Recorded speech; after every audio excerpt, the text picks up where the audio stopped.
Okay. Sir, bakit ito pinili?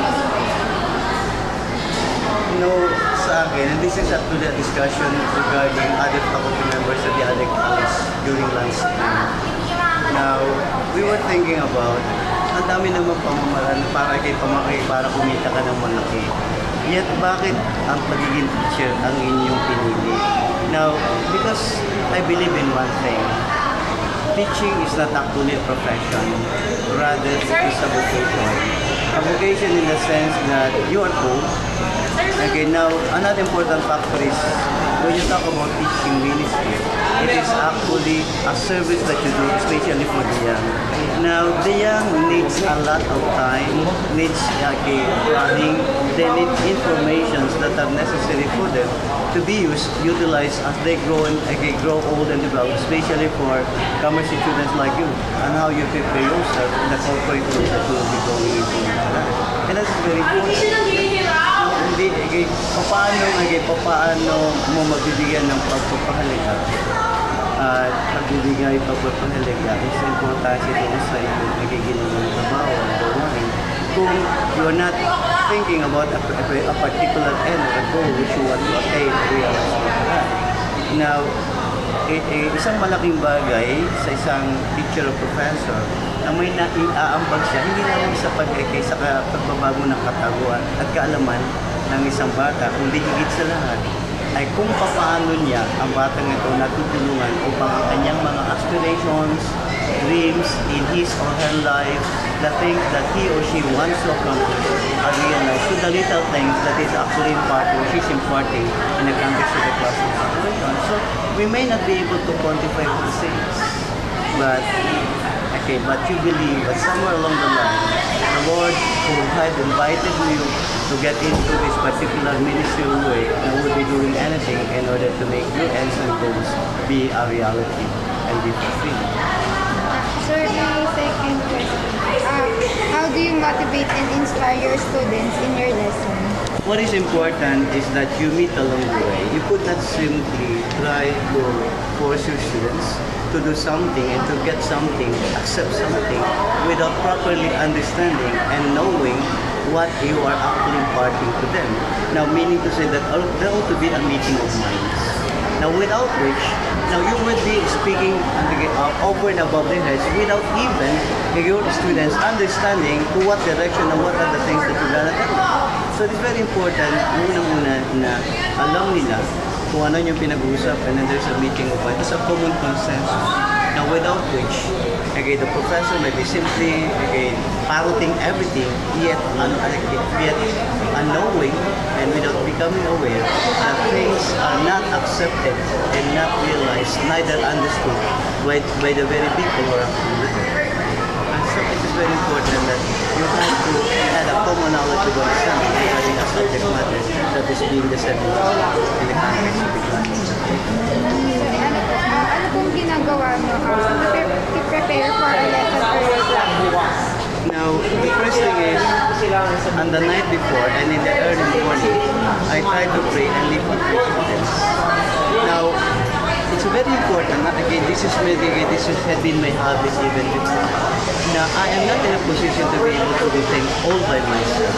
There ought to be a power or an authority over and above me who must be there to help me, guide me. Now, no matter how well, or no matter how you have the best of intentions in trying to do something for the sake of the students.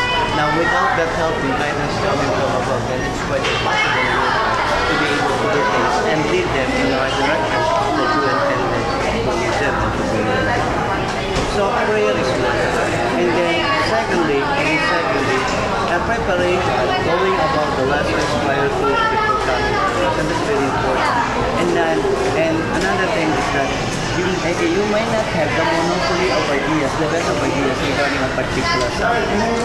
Now, discussing these matters with other professors or even with young men and women like you would be able to help you in trying to get certain insights on how to make that particular topic very effective, yet at the same time, not only thought-provoking, but yet at the same time, reaching or attaining the end of the goal that you have. when you enter the class.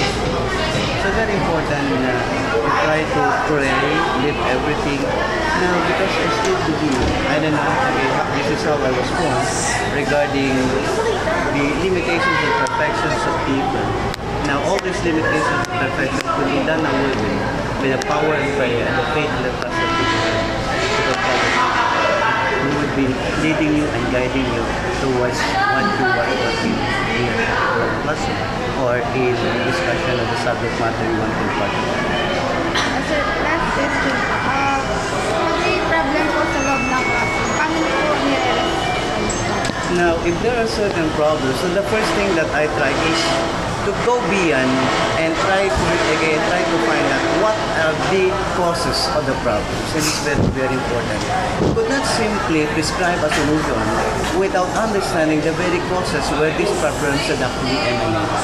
Kung hindi mo alam ang pinanggalingan, then you may be under the wrong direction if you simply prescribe a solution without knowing where these problems that actually came from or emanated from. Hindi mo magagawa yun at kahit na anong dami pang magandang ideas na sasabihin mo para tugunan, bigyan ng tuldok yung problema without really knowing kung anong pinanggalingan, then this is you have to be very critical about the problems. You have to put it in the dissecting table to be able to find the words kung saan kung nagsimula, ano ba pinagmula. Yet at the same time, second is who are the people involved that have actually contributed to this particular presence of problem. Sino nga ba yung mga tao yan? So you talk about maaaring ang isang bagay ay nandun na, yet it deteriorated simply because of certain people who are there who contributed to the deterioration of the problem, the situation. And then